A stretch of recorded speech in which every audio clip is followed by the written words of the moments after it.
The moment you say you're doing that for that purpose, everything goes to naught here. Look at the intention that they had. Lord, it is my ambition to see with these eyes of mine your most beautiful form. Hence I ask you, Lord, give me the courage, the determination to follow this path so that I can realize my dream of beholding your magnificent form with these eyes of mine. You see, it says here, Dekhiye Nayan Padam Prabhu Soi. I want to see with these eyes of mine your beautiful and magnificent form. He says, Agun, Akhan, Anand, Anadi. Four very important words here. Agun, he is without attributes. You have the gunas, attributes. Nirgun, without attributes. So Agun also is like Nirgun.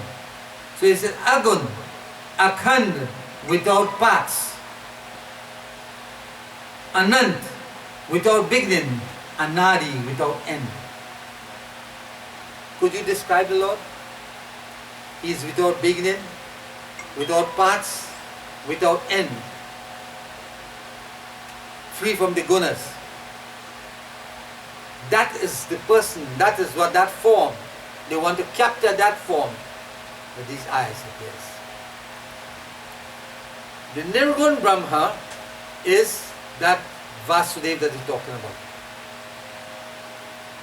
Free of form, a spiritual form. So they want to say, so how could you see spiritual form? You know, in the Bhagavad Gita says, Yada yada hi dharmasya glanir bhavati bharata abhyutanam adharmasya tadatmanam srijamyaham paritranayang sadhunam vinashaya char dushkitam dharma sanstapanarthaya sambhavana. That I come from age to age for the protection of dharma, for the protection of my servants. So that Lord who is unseen, he becomes seen by virtue of the devotion of his bhaktas. And that is the power of devotion. That the Lord comes to you by virtue of your truthfulness, your devotion, your simplicity, your humility. So they are saying here, Aguna Khand Anand Anadi Jehi Chintahi Paramadhat Badi. My Lord, it is that form that the mystics contemplate upon. The mystics are who? All those people conducting devotion also. They meditate upon that form. And my Lord, we want to see with these physical eyes of ours that form of yours. Well, he would have to take a form for them to see. And he did that. But that is Lord's own lesson. So Tulsidas tells us in Chopin.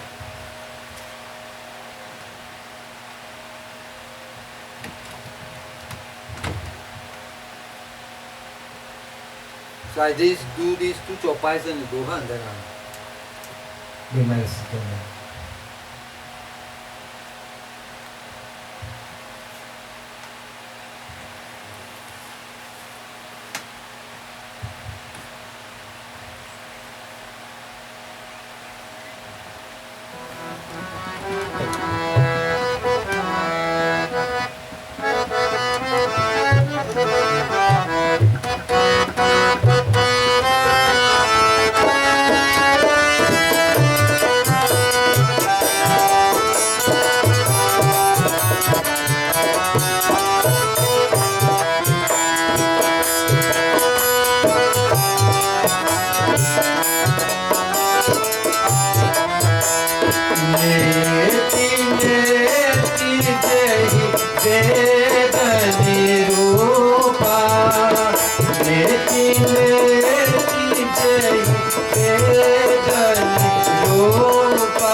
नेति नेति जहि वेद निरूपा निज आनंद निरूपाधि Anupa. Neti neti. In another chop I said neti neti nigama kaha. Nigam means the Vedas. Kaha is to speak. The Vedas are saying not this, not this, not that, not that. What does that mean? In describing the divine, even the Vedas, which is the home of all knowledge, cannot fully describe the Lord. So he said neti neti nigamaka. The Vedas are saying not this, not that, not that. What does that mean? If I say that the Lord is this, He is indeed this, but He is more than this. If I say He is that, He is indeed that, but more than that. And that more than is what we can't fill. We can't complete that. And if we are able to fully describe the Lord, that is not the Lord. He's like me and you. But He's far beyond us. That's why we cannot describe Him. If you want to describe me, you could fully describe me. And say, well, Dave is so and so and so and so, and that is over. But the Lord is not like that. So the Vedas, a lot of people go about preaching and they want to come and tell you about God. God is this. God, you cannot fully fathom God. And they feel they have a monopoly on God. God is far beyond everything. And in Hinduism, we recognize that. Because the Vedas say, neti neti. Okay.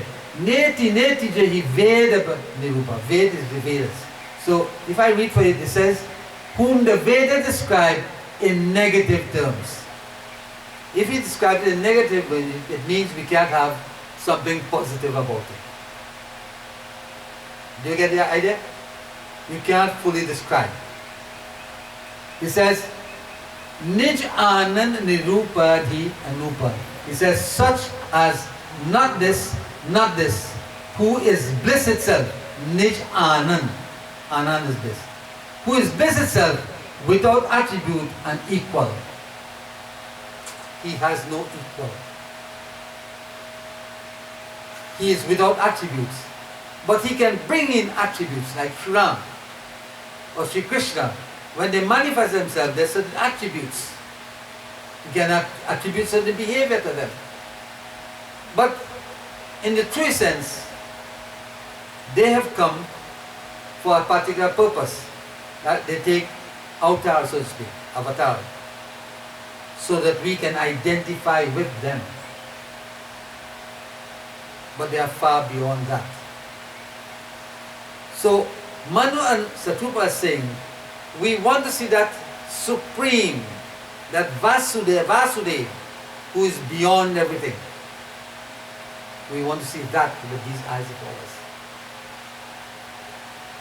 Then he says, Sambhu Biranchi Vishnu Bhagavana. Here this is most important. Upajahi Jasu Ansate Nana. Sambhu refers to Lord Shiva. Biranchi refers to Lord Brahma. and Vishnu is Vishnu Bhagwan. So listen, this job I explain what I was saying. He's saying, he is without attribute and without equal.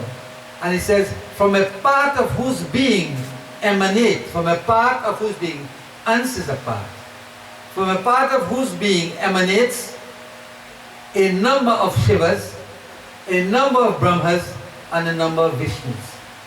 That is the Supreme we're talking about, the Mahavishnu. He says, from a part of him emanates a number of Brahma, a number of Vishnu, a number of Shiva. So it means he is beyond them. So that is, you can think of the magnitude of their efforts, their devotion in trying to see that divine. It has to be something out of this world for them to see that Supreme Brahman, or for that Supreme Brahman to come in their presence. And that was the power of their devotion. They didn't give in. They maintained everything to the letter.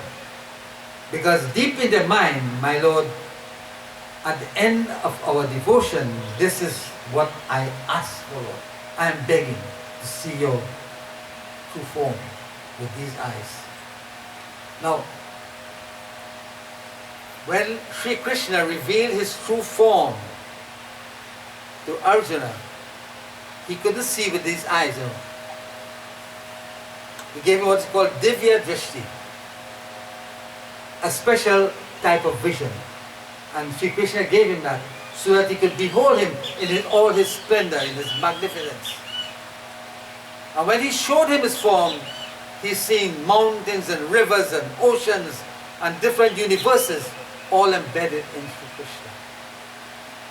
Sri Ram did the same thing to Karbasundaji. The same thing. And he's seen multitudinous universes. At one time, English scholars, they knew only of one universe, this universe. But now they have come to realize what we have been saying is in our books. There are thousands of universes, thousands of galaxies. And that's of the magnificence of the divine. You cannot comprehend it. But some foolish people come around and tell you, well, God is this and God is this. God is far beyond everything. If we can fully describe God, that can't be God. Can't be. He supersedes everything. He's beyond our imagination. But when the saints and sages go to that kind of discipline, they are able, by God's grace, to see some of the things. So Tulsidas says us, I'm just going to read out this Chopai's page, and then we'll do her. Aise Prabhu se vak basar jahari, bhagat hetu leela tanu gahari. He says, even such a mighty Lord.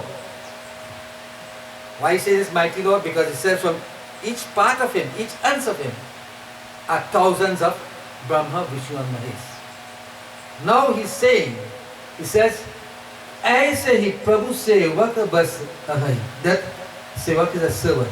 It says, even such a mighty Lord, as described above, is subordinate to the will of his devotees. That Lord who possesses such greatness that is beyond our imagination, he succumbs to the truth and devotion of his sadhakas. To explain that easily, a mother and a child, who is greater? The mother is supreme to the child, and the child depends upon the mother. But the moment that child cries, mother leaves everything that she does and she goes to the baby. In the same way, the Lord is supreme like the mother. We are like the children. And a true devotee, the moment you cry, the moment you call, the Lord leaves what he when he comes to you. The Lord becomes a slave to his bhaktas. Just as the mother becomes a slave to her child. It's the only way we can express it. And that is the power of true devotion. When you compel the Lord to come. So he's saying here, ऐसे ही प्रभु से वक बस आई Bhagat hetu lila, that even such a mighty Lord is subordinate to the will of his devotees. And for their sake, he assumes in sport a body. For their sake, lila tanu dhala. Lila, in sport's sake, tanu his body. For their sake, he takes a form of tanu. So see the power of devotee? He says, Jo yah bachan satya suti bhasha tau hamar pujahi abhilasha. He's saying here, if this be true, if this reasoning is adequate, it is true, then he's saying here, and as the Vedas have declared, if this is so true, he says, tau hamar pujahi abhilasha. Then our devotion will be realized, will be accomplished. Whatever we are asking for, it will be realized. Because we are those kind of bhaktas who will pull the divine. I hope you got that. So, to bring my lesson to an end, Tulsidas sings in Doha.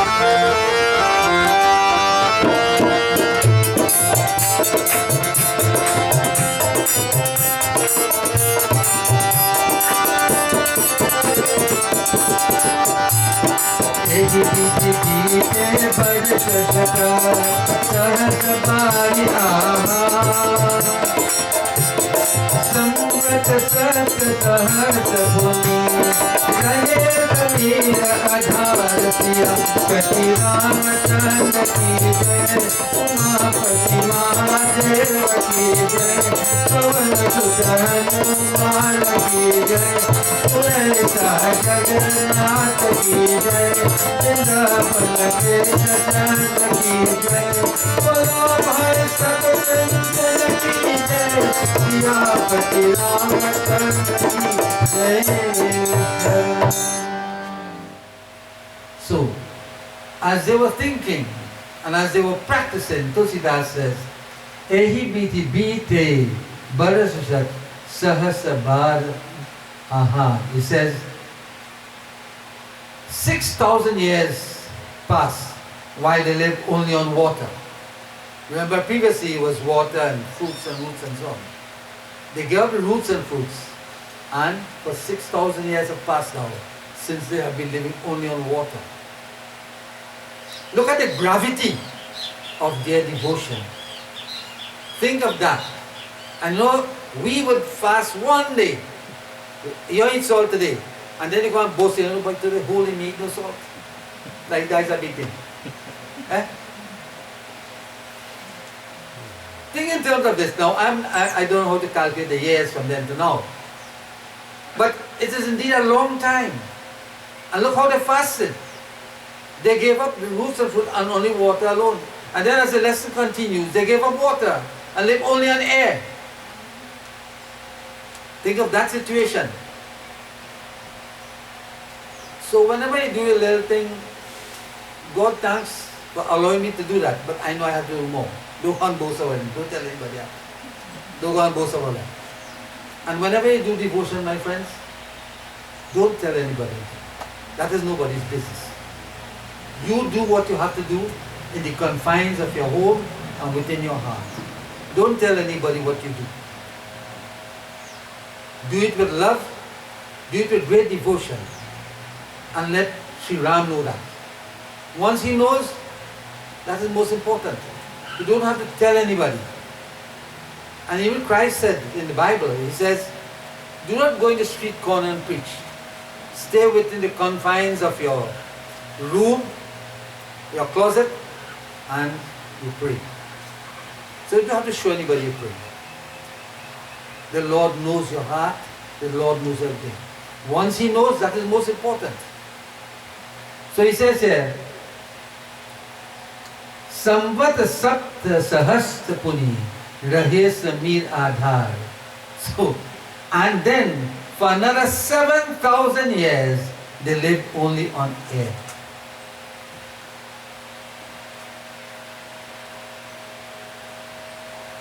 Think of that situation. Excellent, Babu.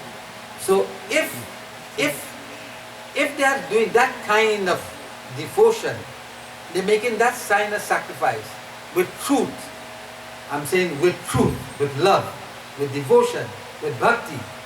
Would the Lord come to you? The moment you are truthful, the Lord comes to you. You got to be truthful about it. So I want to leave with you this morning, my friends, a special doha. You got to find it.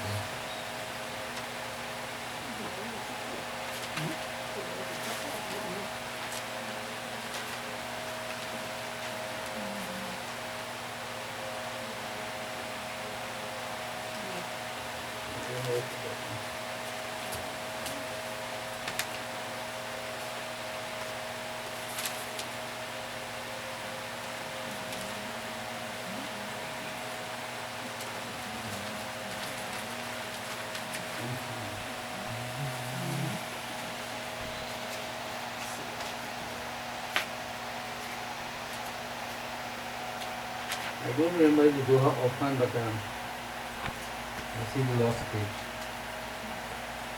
But the thing is, okay,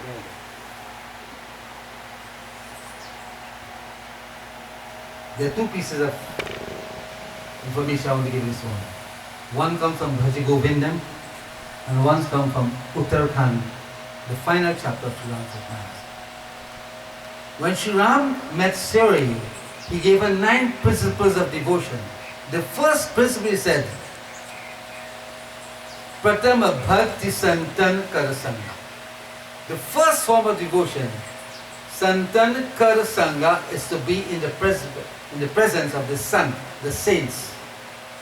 And why does he make that important in the first rule? Because if you are among the saints, there's only one way you can think. If you go write rubbish in your head and you stay in the saints, that will have to come out. Because they don't think rubbish. Their mind is pure. And if you are, their conversation is pure. So if you are in their presence, you have to think like them and act like them. You can't do otherwise. That's why he said the first principle he enunciated was, Pratam means first. Pratama Bhakti Santana Karasaga. Santana Karasaga, to be in the presence of the saintly people. Listen what he says here. In this doha.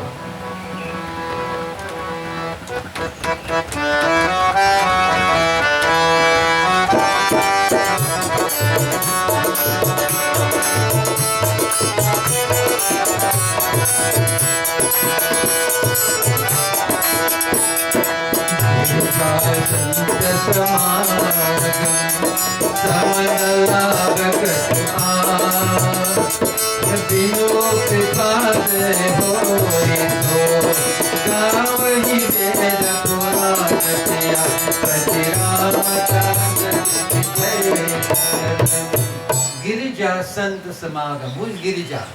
Girija is Ma Parvati. Sant Samagam. Sant means the saint.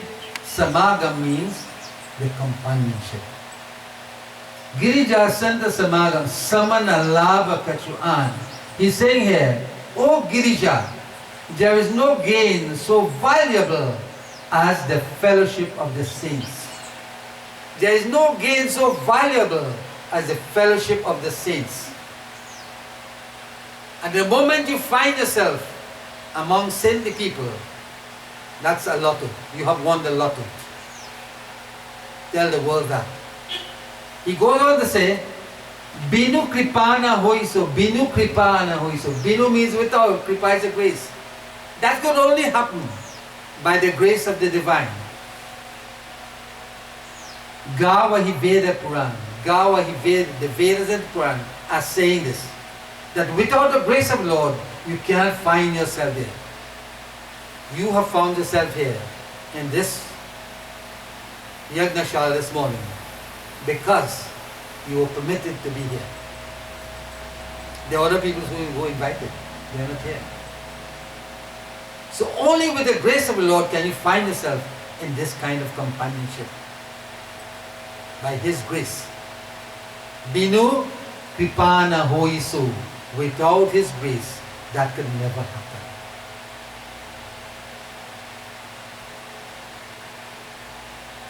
So we have all come here together because of the grace of Prabhu Shri Ram. And this is a beautiful verse that was penned by Swami Sankaracharya in Bhaja Govindam. This is what he says. Bhaja Govindam, Bhaja Govindam, Govindam, Bhaja Govindam, Bhaja Govindam, Bhaja Govindam, Govindam, Bhaja Govindam. Sampate sannihite kare, nahi nahi rate, jyoti mein karne. Bhaja Govindam, Bhaja Govindam, Govindam, Bhaja Govindam.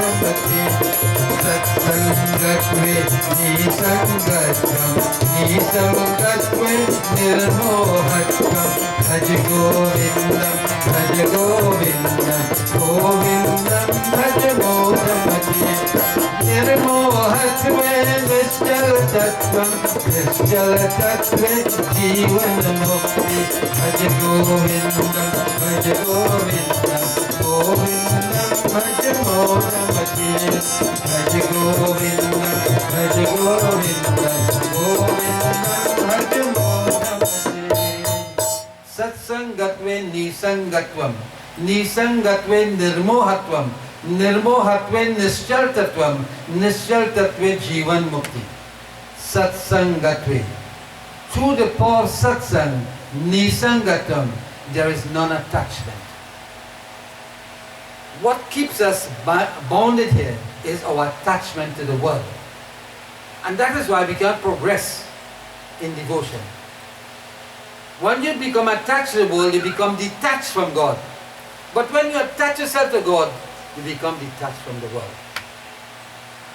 So in this verse, Swami Sankaracharya is saying, Satsangatve, through the power of satsang, nisangatvam, that there arises non-attachment. And when there is non-attachment, nisangatve, nirmohatvam. Nirmo, nir means without moha is delusion. When there is non-attachment, there is freedom from delusion. You become free from delusion. And what is that delusion? We think that the world is real. The world is real, we can touch and feel and think. But at some point in time, this whole universe, this whole world will go to naught. It will reabsorb. There will be there's something called Mahapralay, which is total and absolute destruction, and everything will go to naught here. But that relationship between ourselves and the divine, there is no end to that relationship. There is no end. Age upon age. Kahak Basundaji is still narrating the Katha of Sri Ram, and he has the power to transform himself into anything. But he said, I became knowledgeable of the Lord when I acquired this body of a crow. And as such, I love this body. I don't want to change that body. And from time immemorial, he is singing the praises of the divine. So he says, such is the power of devotion. Nirmohatvam, so there is freedom from this delusion. When nirmohatva nischal tattva, when you are free from the illusion, Tulsi says, there is the immutable reality. What is immutable? Immutable means unchangeable. The Lord does not change. That reality does not change. Ages will come and ages will go. That reality remains the same. The Lord is the same from time immemorial. And He will be so when this is vast expanse of universes collapses and gets back into the body of the divine. He still remains the same. And finally he says, Nishchal Tattva, that is, having realized this immutable reality, Nishchal Tattva, Jivan Mukti. Who is Jivan Mukti? One who is alive and free. In what sense are we free? We are